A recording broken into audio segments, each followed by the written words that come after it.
Recording में पहले on.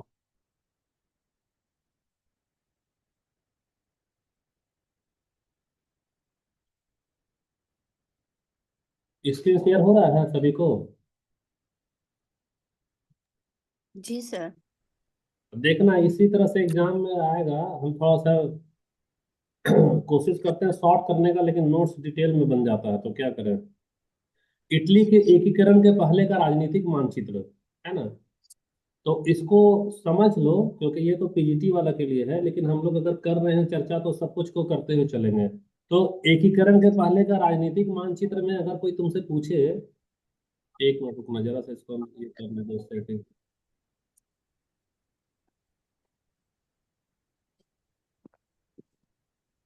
अब थोड़ा बड़ा हो गया मोबाइल पे। जी सर। हाँ। अब देखो, तुमसे कोई पूछेगा कि उत्तरी इटली क्या है भाई, तो उत्तरी इटली में, उत्तरी इटली जिसका जिसमें प्रभाव में क्या है, ऑस्ट्रिया वाला हमारा प्रभाव में है। तो अगर मैप याद होगा तुम लोगों को, तो अभी हम बोले थे ना कि ऑस्ट्रिया को दो प्रांत दिया गया था। उस प्रांत का क्या क्या नाम था? पहला लोम्बार्डी और दूसरा है वेनेसिया। अब इसको मैप में यहाँ देखेंगे, कौन? उत्तरी इटली। और दूसरा है,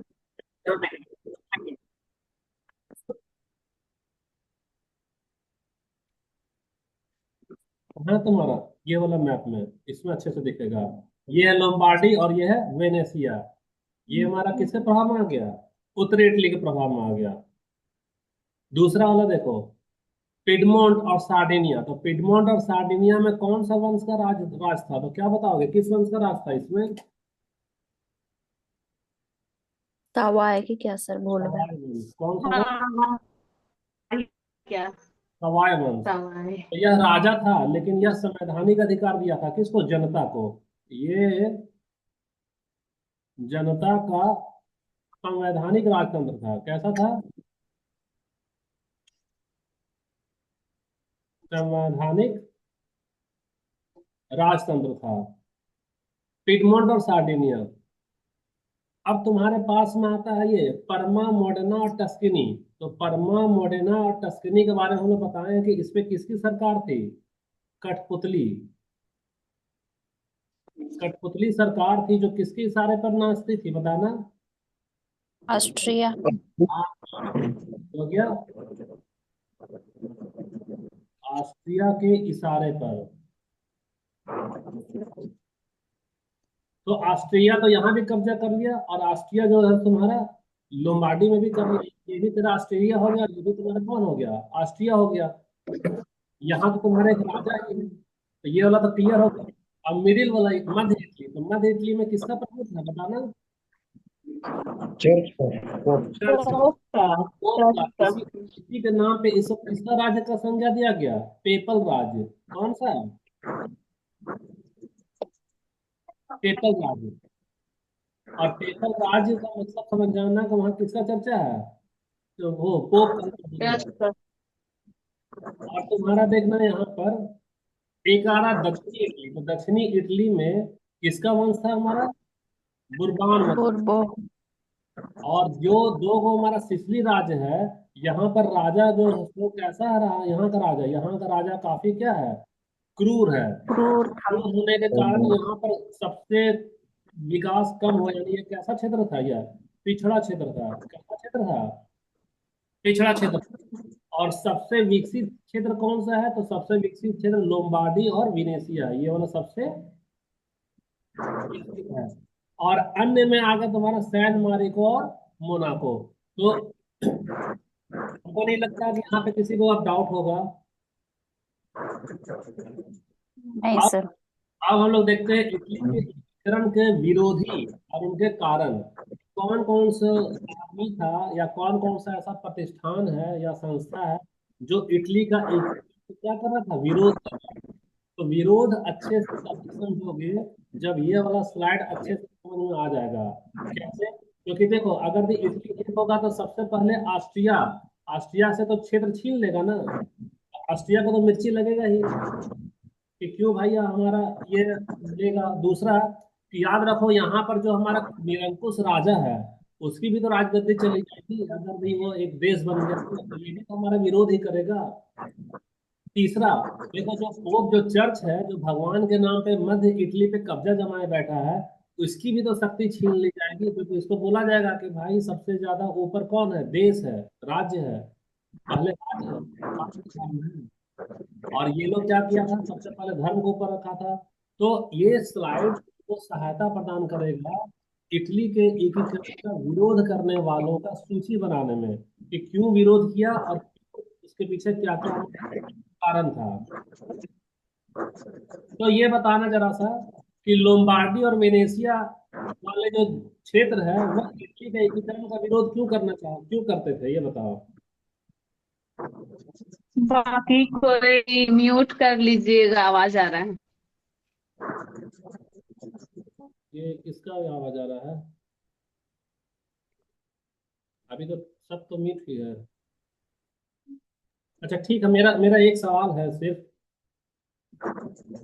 ये सवाल है कि ये बताओ कि एकीकरण का विरोध लोम्बार्डी और वेनेशिया पे जिसका शासन, वह विरोध क्यों कर रहा था एकीकरण का?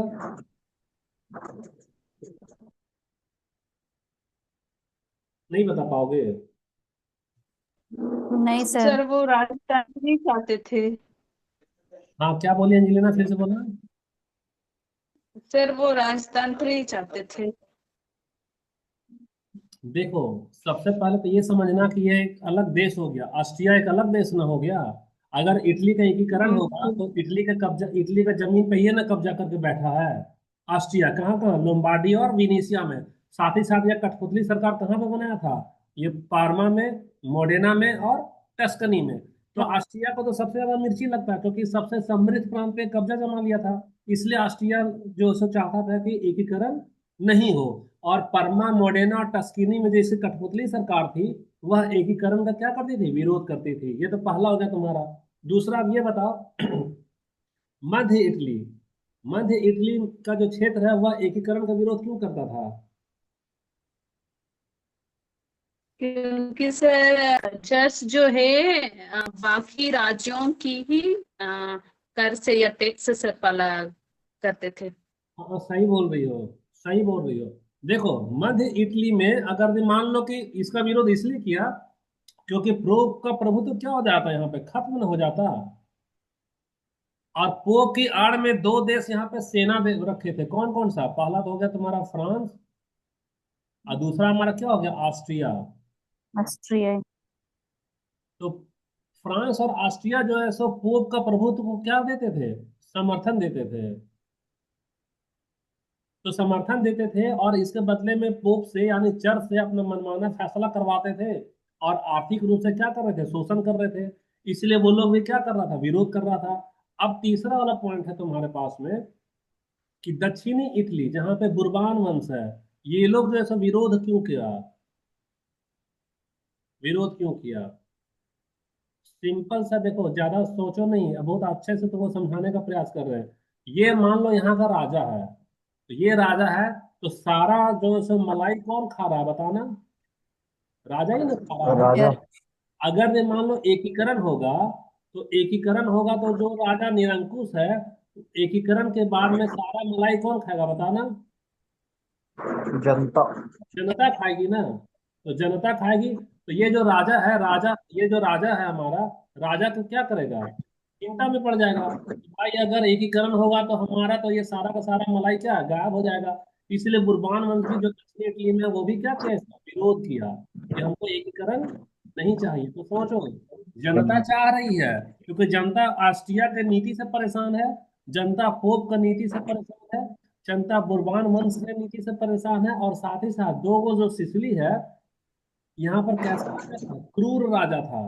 तो क्रूर राजा से जनता क्या है, क्रूर राजा से जनता क्या है, परेशान है। तो जनता परेशान है और राजा चाह रहा है कि एकीकरण नहीं हो, ताकि हम जनता को और भी लूटें। तो ये वाला स्लाइड तो तुमको दोनों चीज क्लियर करा देगा। पहला क्लियर क्या कराया कि एकीकरण के पहले राजनीतिक मानचित्र बताइए कि कितने प्रांत में बटा था। तो यहाँ प्रांत में बंटवारा हमको समझ में आ गया। और प्रांत में बंटवारा के बाद में कौन कौन सा उस पर शासन कर रहा है, तो कौन कौन सा शासन कर रहा है वो भी हमको समझ में आ गया। और अब हम देख रहे हैं कि कौन लोग विरोध कर रहे हैं। तो विरोध भी तो समझ में आ गया। क्या कोई ऐसा है जिसको ये सीक्वेंस नहीं समझ में आ रहा है?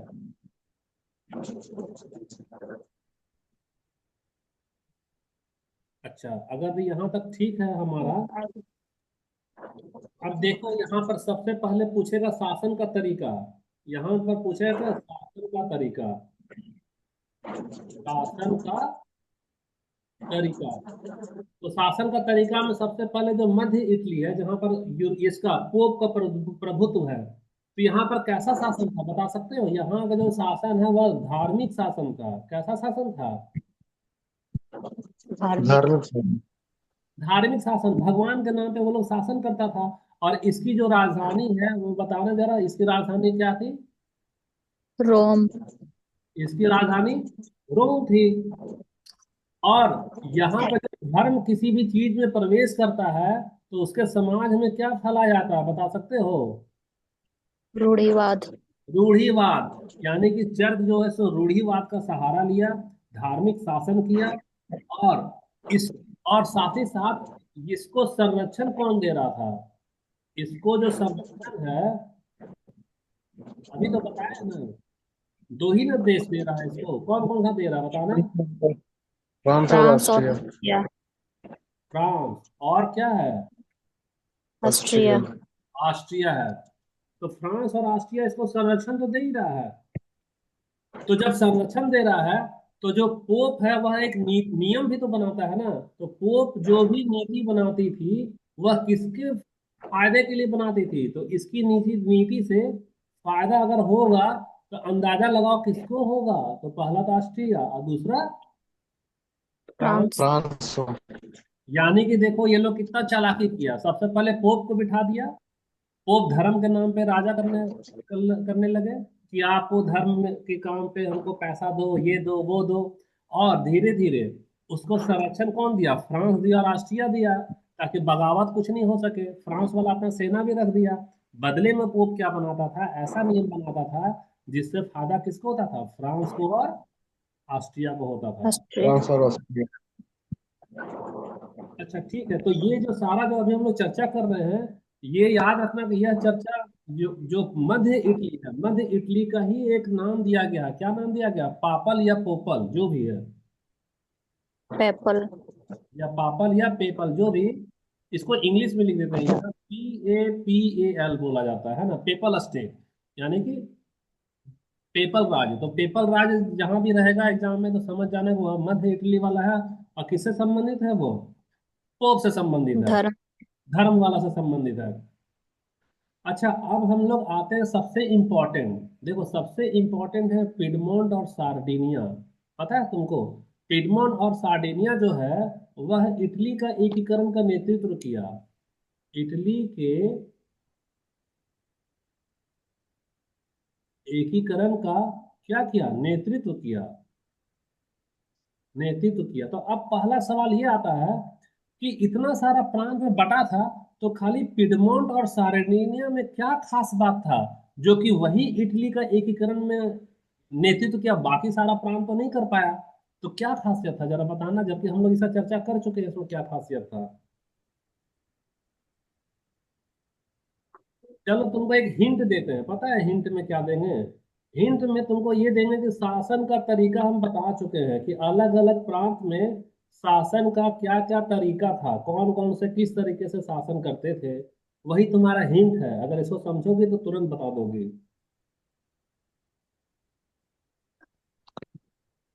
सर, पिडमोंट और सार्डिनिया एकीकरण का नेतृत्व सर इसलिए किए थे क्योंकि वो चाहते थे कि पूरा जो एरिया है वो इटली का ही हो, वो हाँ। अलग अलग प्रांत में ना बटे।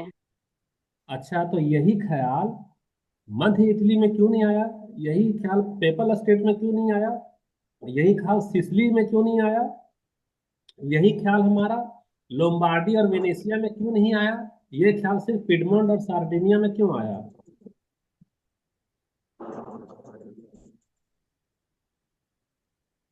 एक मिनट। हेलो। हाँ प्रणाम भैया जी, क्लास ले रहे हैं अभी। ठीक, हाँ प्रणाम। हाँ बताओ जी, तुम लोग हल्का सा हिंट दे रहे हैं तुमको। चलो हम ही बता दें क्या? सर हाँ सर जनता बता। नहीं। हाँ हाँ बोलो, क्या बोल रही, बोलो।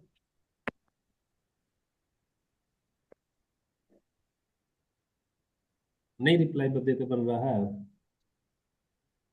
चलो हम हिंट दे देते हाँ हैं। सर बता दीजिए। ठीक है, हिंट दे दे रहे हैं ना। शासन का तरीका में हम लोग ये जान चुके हैं कि यह जो सो पोप है, पोप किसको फायदा दे रहा है? फ्रांस को। और किसको फायदा दे रहा है? ऑस्ट्रिया को। बुरबान वंश। बुरबान वंश कैसा है? यह निरंकुश है। कैसा है यह? निरंकुश है। तो निरंकुश वाला क्या करता है? खाली लूटता है ना। ये लूट खसोट में है। और सिसली वाला ये तो काफी क्रूर है, यह तो यातना भी दे रहा है। तो यातना दे करके इसको भी जनता से कोई मतलब है क्या, बताना? जनता से कोई नहीं। मतलब नहीं है। जनता से कोई मतलब नहीं। अच्छा। और अन्य क्षेत्र में यह इतना छोटा है, यह इतना छोटा कि इसकी कोई औकात ही नहीं है। इसकी कोई औकात है क्या? नहीं। नहीं है। अब आ जाओ तुम्हारा लोम्बार्डी और वेनेशिया। तो लोम्बार्डी और वेनेशिया में किसका शासन था? ऑस्ट्रिया का शासन था। तो ऑस्ट्रिया। ऑस्ट्रिया का शासन था, तो यह इसका जो है शासन किसके फेवर में रहेगा? ऑस्ट्रिया का फेवर में रहेगा। अब आ जाओ तुम्हारा परमा मोडेना और टस्कनी। तो परमा मोडेना और टस्कनी के बारे में पढ़ चुके हैं कि ये इसमें जो सरकार है वो कैसी सरकार है? कठपुतली। कठपुतली। कठपुतली सरकार है। तो कठपुतली सरकार जो है सो किसका फायदा पहुंचा रही है? ऑस्ट्रिया का ना फायदा पहुंचा रही है। अब सबसे लास्ट में तेरे पास में ये वाला आ रहा है कि पिडमोंट और सार्डिनिया में हम लोग क्या वो लिखे थे कि यहाँ पर राजा है, राजतंत्र है। तो राजतंत्र कौन सा वंश का है? सवाय वंश का, लिखे थे ना। यहाँ सवाय जी वंश। सर। और सवाय वंश में ये भी लिखे थे कि यह जनता का संवैधानिक था। क्या था?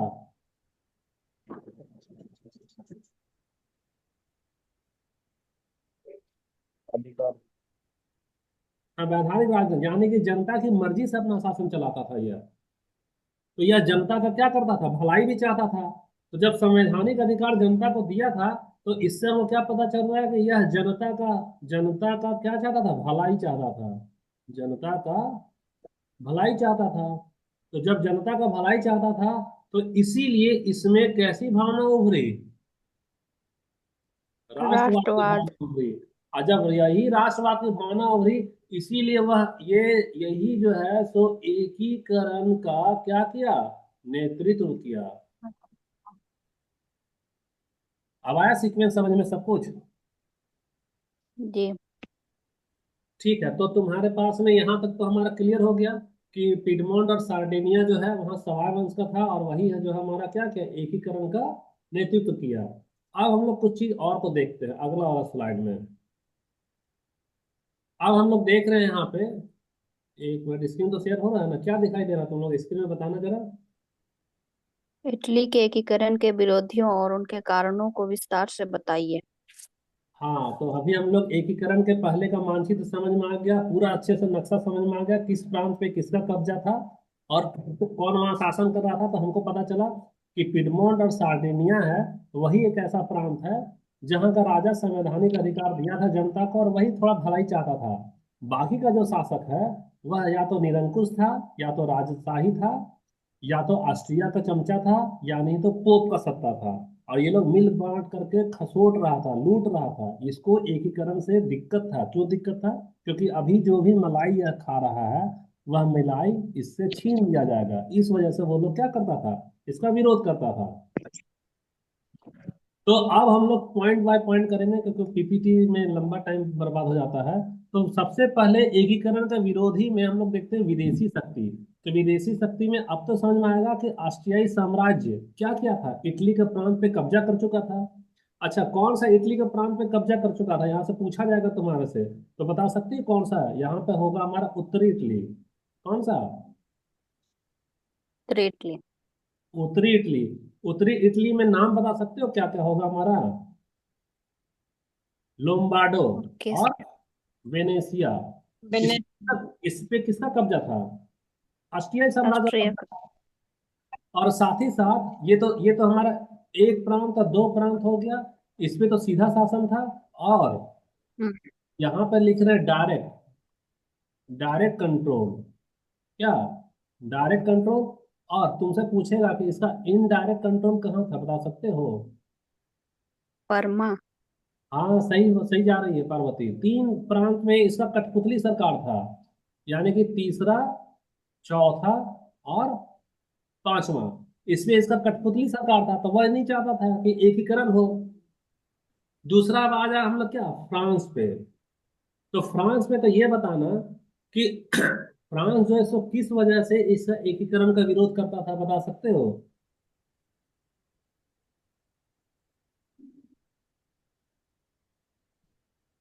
फ्रांस भी तो शक्तिशाली फ्रांस। था ना। फ्रांस भी शक्तिशाली था। वह सोचता था कि जैसे हम एक हो गए तब ना यूरोप में राज किया, अगर इटली वाला भी एक हो जाएगा तो क्या करेगा, हम पे शासन करेगा। इसलिए फ्रांस भी चाहता था क्या, कि इटली का एकीकरण नहीं हो, वह अलग अलग प्रांत में क्या रहे, बटा रहे। और तीसरा है विदेशी शक्ति में पोप की सेना। तो देखो, पोप की सेना में इसको विदेशी क्यों नाम दिया गया, बता सकती हो? इसलिए विदेशी नाम दिया गया है क्योंकि यह रहता था रोम में। रोम में विदेशी सैनिक था, विदेशी सेना का तैनाती था। विदेशी सेना की तैनाती, कौन सा विदेशी सेना पता है तुमको? फ्रांस का। फ्रांस अपना एक सेना का टुकड़ा रख दिया था, किसका रक्षा के लिए? पोप का रक्षा के लिए। कि भैया यहाँ पर चर्च है, तो यहाँ हमारा भगवान है, तो हम जो सो इसको विरोधी से बचाने के लिए अपना क्या करेंगे, सेना रखेंगे। तो फ्रांस वाला क्या किया कि जो मेरे यहाँ से यहाँ मध्य इटली, कौन सा है, मध्य इटली। तो मध्य इटली में जो पेपल स्टेट है, मध्य इटली में जो पेपल स्टेट है, तो पेपल स्टेट में फ्रांस अपना सेना का तैनाती कर दिया, ताकि कोई भी रोम को पे कब्जा नहीं करे, चर्च पे हमारा कब्जा नहीं करे, भगवान हमारा क्या रहे, सुरक्षित रहे। तो फ्रांस की जो सेना है, तो फ्रांस की सेना यानी किसकी सेना, फ्रांस की। तो फ्रांस कौन है, तो विदेशी ही ना है। तो विदेशी है। जी। अब विदेशी शक्ति में हमारा 3 पॉइंट क्लियर हो गया। पहला ऑस्ट्रिया साम्राज्य, दूसरा फ्रांस, और तीसरा पोप की सेनाएं। तो पोप की सेनाएं में याद रखना कौन सा था तुम्हारा, फ्रांस का तो सेना था ही। कुछ स्वयं सेवक था, जैसे कि तुम्हारा ऑस्ट्रिया का हो गया या बाकी सारा देश का हो गया। तो इसमें कोई किसी को कोई डाउट अगर नहीं है, तो अब हम लोग आते हैं दूसरा वाला पे, धार्मिक प्राधिकरण। तो प्राधिकरण यानी कि कैथोलिक चर्च को देखते हैं कि कैसे कैसे हमारा क्या होता है। तो देखो, इटली का एकीकरण में सबसे बड़ा अगर कोई दुश्मन का रोल कर रहा था, तो कैथोलिक चर्च कर रहा था। क्यों कैथोलिक चर्च कर रहा था? क्योंकि अभी हम लोग नक्शा को अगर देखते हैं, तो इटली हमारा इस तरह से था। इस तरह से हमारा हल्का फुल्का क्या बना रहे हैं, इटली बना रहे हैं। यहाँ पे हमारा क्या है, समुद्र है, और इधर भी हमारा क्या है, समुद्र है। समुद्र। ये जो बीच वाला जो हिस्सा है, ये बीच वाला हिस्सा को मध्य इटली बोला गया। और यहाँ पे कौन रह रहा है, पोप रह रहा है। और यहाँ पे गौर करो, यहाँ पे इधर पे क्या तेरा, फ्रांस। और यहाँ से ये जो सटा हुआ है, यहाँ पे क्या तुम्हारा, ऑस्ट्रिया। तो पोप को तो मदद को पहुंचा रहा है ऑस्ट्रिया वाला भी और फ्रांस वाला भी। फ्रांस। तो पोप को डर था, कैसा डर था, धर्म के नाम पर एक अपना साम्राज्य खड़ा कर चुका था। रोम उसकी राजधानी थी, और वहां से पूरे विश्व में वह चर्च का अभियान चलाता था। वह एक ऐसी दुनिया का मालिक था जो सिर्फ कल्पना में जीती थी। जैसे भगवान बोलता था ना कि स्वर्ण मुद्रा दे दो, नहीं तो तुमको स्वर्ग नहीं मिलेगा, ये नहीं मिलेगा। तो वह कैसी दुनिया है, उसको बोला गया दुनियावी, यानी जो हकीकत से दूर है। तो हकीकत से दूर कल्पना का एक वह दुनिया खड़ा किया, जिसमें भगवान को वह प्रमुख रखा, और भगवान के नाम पे जनता को डराया। और वहां से वह क्या लेता था, पैसा लेता था। तो सबसे ज्यादा अगर विरोध था, तो किसका, कैथोलिक चर्च का। वह नहीं चाहती थी कि हमारा इटली का क्या हो, एकीकरण करे। तो उसमें से एग्जाम में तुम्हारा एक सवाल आएगा एक मिनट, पूरा डिलीट हो गया। एक आएगा उस समय सवाल कि उस समय में कौन थे, पोप। पोप जो है, कौन सा पोप था उस समय जब एकीकरण का विरोध खुल करके जो किया। तो याद रखना, पोप जो एकीकरण का खुलकर विरोध किया, उसका नाम है पोप पायस। पोप पायस। और ये 9, डेट तुम्हारा क्या है, 1846 से लेकर 1878, ये इनका काल रहा शासन का। तो जो पोप पायस जो ये 9 लिखे हैं, क्या लिखे हैं, 9th है। पोप पायस जो नवम है, वह पूरी तरह से क्या करते थे, विरोध करते थे। क्यों? क्योंकि उनको अपनी दुनिया सत्ता जाने का डर था। और पोप चर्च से नीचे जो निचला चर्च होता था, जो उसके अधिकारी लोग होते थे, पादरी लोग होते थे, वो भी क्या करते, साथ ही साथ विरोध करते गए, क्योंकि वह जो महल खड़ा किया था धर्म के नाम पर, उसको छीन जाने का डर था। तीसरा क्या डर था कि देखो, फ्रांस में जब क्रांति हुई थी, तो नेपोलियन का जब उदय हुआ, तो हम लोग पढ़ चुके हैं कि नेपोलियन का जो उदय हुआ ना, उसमें सर्वोच्च किसको माना गया, बता सकते हो? सर्वोच्च राज्य को माना गया, राज्य को माना गया। और जो धर्म है, धर्म को राज्य के अधीन किया गया, राज्य के अधीन किया।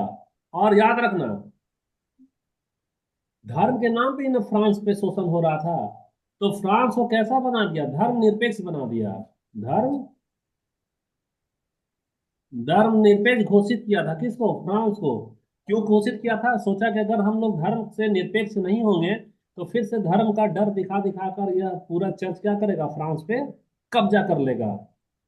जो कि तीन भागों में विभाजित विभाजित था ना, तुम्हारा कुलीन वर्ग हो गया, एक पादरी वर्ग हो गया, और एक तुम्हारा जो गरीब किसान लोग हो गए, जो तीन स्टेट में बटा हुआ था फ्रांस। तो उसी का जब क्रांति हुआ, तो धर्म को ही हटा दिया। तो देखो, यहाँ का जो चर्च है, उसको डर हो रहा था कि अगर भी इटली का एकीकरण होगा, तो जैसे फ्रांस से धर्म को समाप्त किया गया, वैसे ही इटली से भी धर्म को समाप्त किया जाएगा। और जैसे ही धर्म अगर समाप्त होगा, तो पोप का अस्तित्व समाप्त हो जाएगा। अब पोप नहीं रहेगा, तो उसकी सेना भी नहीं रहेगी, तो पोप का खर्चा भी नहीं मिलेगा उसको। तो इस वजह से वो डर रहा था। अच्छा, अब देखो तीसरा वाला एक पॉइंट आता है तुम्हारा। ये तीसरा हमारा क्या है, नॉन एक्सपेडिट 1868 और सिलाबस ऑफ एरर्स। ये क्या है, बता सकते हो ये? ठीक है, देखो, इसमें क्या किया कि पोप जो है ना, वह अपने चर्च को आदेश दिया कि इटली का एकीकरण से संबंधित कुछ भी नियम आए, कानून आए, चाहे राज्य में जनमत संग्रह हो, तो आप जो है सो वोट वोट मत दीजिएगा, और आप चुनाव भी नहीं लड़िएगा। तो ये इसका तात्पर्य किससे है, वोट नहीं देने से। वोट ना दे प्लस चुनाव ना लड़े, चुनाव ना लड़े। ये किसके किसके निर्देश में था, यह चर्च का निर्देश ओ, दिया। चर्च का निर्देश, चर्च यानी कि पोप का हो, पोप को निर्देश दिया गया कि आप इटली का एकीकरण से संबंधित किसी भी मतदान में हिस्सा नहीं ले, और नहीं आप क्या करें, चुनाव भी आप नहीं लड़े। इसीलिए इसको बोला गया नॉन एक्सपेडिट और सिलावस ऑफ एरा से इसको नाम दिया गया। अच्छा, अब अगला वाला स्लाइड में देखते हैं कि एकीकरण का विरोध में इटली में जहां जहां राजतंत्र था, वो लोग क्यों विरोध किया, और जहां जहां छोटे मोटे शासक थे, वो लोग क्यों विरोध किए। तो सीधा सीधा जान लो कि जो राजतंत्र था, जो शासक था, वह उसको जनता को भलाई से मतलब नहीं था। वो तो मलाई खा रहा है, जनता को लूटे जा रहा है, सरेआम फांसी दिए जा रहा है। अगर भी इटली का एकीकरण होगा, तो उसका राजतंत्र भी तो खत्म हो जाएगा। तो राजतंत्र खत्म हो जाएगा, तो अपना मलाई खाने के लिए जो इटली के जो राजतंत्र है, जो कि राजघराना से संबंधित है, जो निरंकुश शासक है, वो भी एकीकरण का क्या किया, विरोध किया। और स्थानीय शासक भी क्या किया, विरोध किया। तो स्थानीय शासक में देखो, तुम्हारा बुर्बोन वंश, जो कि दक्षिण इटली का बता देते सिसिली वाला है, और छोटे छोटे राज का, ये सारे के सारे क्या किए, विरोध किए। और देखना, कुछ और लोग विरोध किए हैं, जो कि सामाजिक और क्षेत्रीय समूह। तो सामाजिक और क्षेत्रीय समूह में हम लोग देखते हैं कि जो रूढ़िवादी है, जो कि पोप मध्य इटली में क्या किया था, रूढ़िवाद को फैलाया था।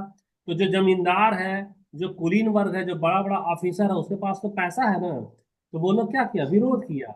विरोध करने के बाद में याद रखना कि इटली को इस तरह से हमारा एक इटली है, और यहाँ पर हमारा एक और टापू है, बीच में हमारा क्या है, समुंदर है। तो ये वाला हमारा उत्तरी कहलाएगा, और ये वाला क्या कहलाएगा, दक्षिणी। तो दक्षिणी में ही इसका एक नाम था, उसका क्या नाम था हमारा, सार्डिनिया। क्या नाम है, सार्डिनिया। सार्डिनिया। तो सार्डिनिया वाला जो किसान है, वह एक अलग पहचान रखता था। तो वो बोला ना कि नहीं नहीं नहीं, हमको एक नहीं रखना है। किसान बोला कि नहीं ना, उससे वो कोई मतलब नहीं है, हमको यहाँ चैन से रह रहे हैं, हमको चैन से ही अपना रहना है। और याद रखो कि कुछ जो लोकतंत्रवादी थे, जैसे कि मैजिनी, अभी हम लोग अगला वाला में पढ़ेंगे, मैजिनी और उसके समर्थक भी क्या चाहते थे, वो कहते थे कि हमको जो सो लोकतंत्र अपनाना है, राजतंत्र नहीं अपनाना। राजतंत्र में फिर से साम्राज्य खड़ा होगा, और ये हमारा शोषण होगा। तो मैजिनी कैसा चाहते थे, लोकतंत्र, जैसा फ्रांस में कैसा बना दिया गया था लोकतंत्र, वैसा चाहते थे। तो ये वाला स्लाइड तो हमारा क्लियर हो गया। अब हम लोग जो है सो कुछ मिनट बचा है, इसमें हम लोग क्या करते हैं, हल्का सा क्वेश्चन आंसर करते हैं। किससे रिलेटेड? इटली का जो एकीकरण के पहले कौन सा प्रांत था, और उसमें कौन कौन से क्या थे, शासक थे। स्क्रीन पे तो कुछ अगर दिखाई दे रहा है तो बताओ, क्या दिखाई दे रहा है, बता रहे हो? नहीं दिखाई दे रहा। नहीं दिखाई दे रहा है सर। अभी भी नहीं दिखाई दे रहा है? दिखाई दे रहा है सर। अबे हाँ, दिखाई दे रहा है? हाँ अभी दिख रहा है सर। अच्छा, अगर दिख रहा है तो एक बार और थोड़ा बड़ा कर देते हैं। ये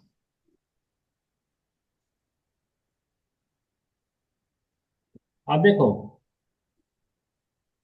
20 क्वेश्चन रखे, जल्दी जल्दी इसमें रखे हुए हैं, इसको देखते जाना। वीना, अच्छा रिकॉर्डिंग हो रहा था कि नहीं इसमें? हाँ ठीक है। अब देखो, वीना कांग्रेस, वीना कांग्रेस कब हुआ था हमारा? 1815। तो 1815 के बाद लोम्बार्डी पर किसका अधिकार हो गया था? अभी तो पता है किसका अधिकार हुआ था लोम्बार्डी पे? ऑस्ट्रिया। ऑस्ट्रिया। ऑस्ट्रिया का। तो सही आंसर क्या है? ऑस्ट्रिया। उसके बाद नमस्ते। देखो, वेनेशिया, वेनेशिया पर सीधा नियंत्रण किसने स्थापित किया? तो क्या होगा इसका आंसर? ऑस्ट्रिया। ऑस्ट्रिया। हालांकि आंसर तुमको दिखाई दे दिया है, कोई बात नहीं, ठीक, थोड़ा जल्दी जल्दी कर लेते हैं हम लोग। नहीं दिखे सर। अगला क्वेश्चन है, पार्मा, पियाजेंसा और गुआस्तल्ला के डची पर किसका नियंत्रण स्थापित हुआ?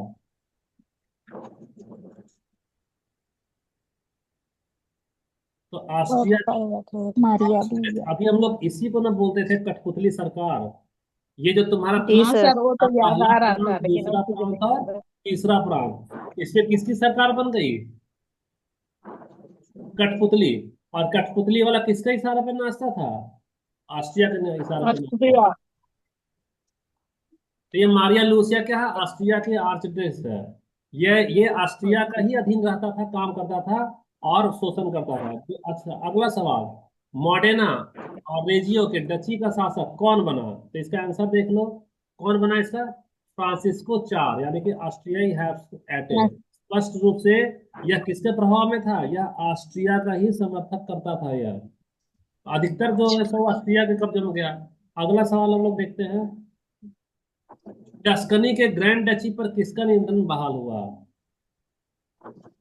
तो ये तो हम लोग नहीं अभी डिस्कस कर रहे हैं, तो ये हमारा फर्डिनेंड थ्री हो जाएगा, ऑस्ट्रिया सम्राट का निकट संबंधी। अगला पोपल स्टेट, यानी पेपल स्टेट जो पढ़ाया अभी, किसका शासन बहाल हुआ? तो पोप पायस सप्तम, पायस। नो। पोप किस और पायस का? सप्तम का शासन बहाल हुआ। अगला, ये स्क्रीन पे कोई लिखना नहीं है। अगला क्वेश्चन है, नेपाल सहित दक्षिणी इटली के सिसिली साम्राज्य पर किस राजवंश का शासन बहाल हुआ? तो किसका होगा? बारबन। अभी हम लोग अर्बन। बारबन का हुआ है, फर्डिनेंड का। अर्बन। ये सब निरंकुश था, जनता को लूटता था। अगला सवाल देखो, इटली का कौन सा प्रमुख राज्य वीना कांग्रेस के बाद भी स्वतंत्र रहा? और सवाई देखो, अभी हिंट दे रहे हैं, सवाई राजवंश। तो सवाई राजवंश किसके किसमें था शासन उसका? सार्डिनिया। हाँ, पिडमॉन्ट सार्डिनिया, इसमें क्या था? सवाय था। तो सही आंसर तुम्हारा क्या होगा? बी हो गया। वीना कांग्रेस ने इटली को क्या घोषित किया? तो इटली को क्या क्या, मेटरनिक बोला ना, कि इटली के नाम से कोई देश वेश नहीं है, खाली इसका भाषा एक है, लेकिन यह कभी भी एक देश के रूप में नहीं रहेगा, याद रखना।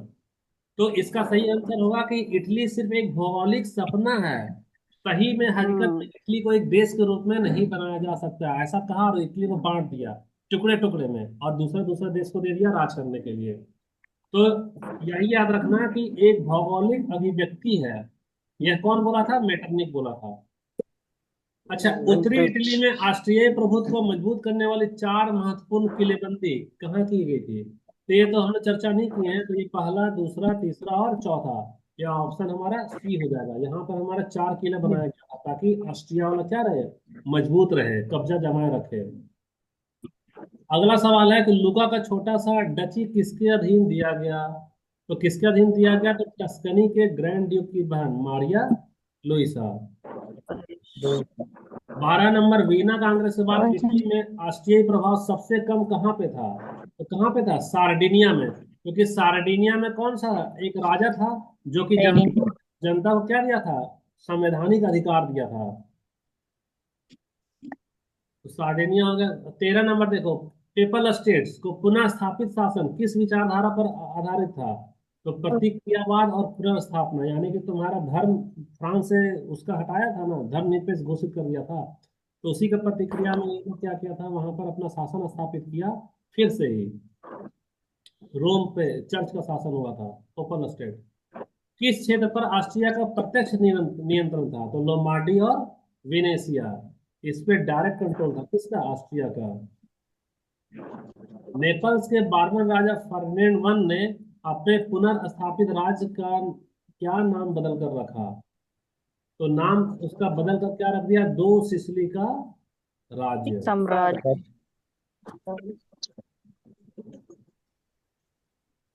वीना व्यवस्था के बाद इटली में किस प्रकार की सरकारों को बढ़ावा दिया गया? वीना यानी कि 1815 वाला। कौन सा 1815?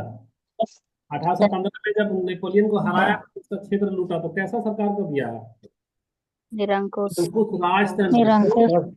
ताकि यहाँ भी फ्रांस के जैसा कोई क्रांति नहीं हो सके, इसीलिए निरंकुश राजतंत्र को बढ़ावा दिया। और जानते हो, इसी निरंकुश राजतंत्र के प्रतिक्रिया के फलस्वरूप इटली में ना एकीकरण का भावना आया।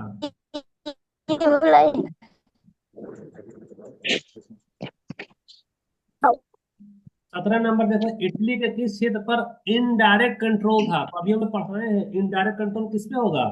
पार्मा, मोडेना और टस्कनी। यहाँ किसकी सरकार थी? कठपुतली सरकार थी। अब वो कठपुतली सरकार किसका किसका खाली बात मानता था? ऑस्ट्रिया का बात मानता था। आंसर हमारा सी हो गया।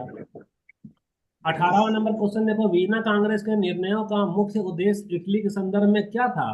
तो वीना कांग्रेस यानी कि 1815 में हुआ था, और 1815 में मेटरनिख क्या बोला था कि इटली खाली नाम मात्र का इटली है, कोई एक देश के रूप में यह नहीं होगा, इसलिए इसको टुकड़े टुकड़े में क्या किया था? बांट दिया गया था।